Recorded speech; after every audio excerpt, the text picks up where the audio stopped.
Hello, good morning po. Ito po, ipopromote ko po ang last female. 100% pure Thai line puppy. Devil face. Super healthy po. Wala pa po siyang isa't kalahating buwan. Pero mas malaki na sa sitio at talaga napakabigat. Solid na solid. Solid na solid.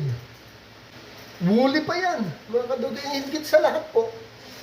Sa halagang 8K na lang po. Nagsimula po ako ng 12K dito eh.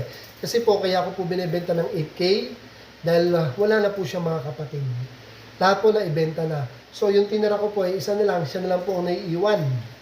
Ito, ayoko naman po lumaki sa amin. Again po, 8K ko na lang po binibenta. Kaya sana mag-message na kayo, mag-comment na kayo dito sa YouTube ko or sa Facebook ko, sa Saptio Fangs. Kung kayo ay interested talaga at mag-i-inquire. Isa lang po requirements ko, kailangan po dog lover para maalagaan po maigi si Yuki. Say hello, Yuki. Hello! So, dito na lang mga kadogo. 8K for a Thai line puppy.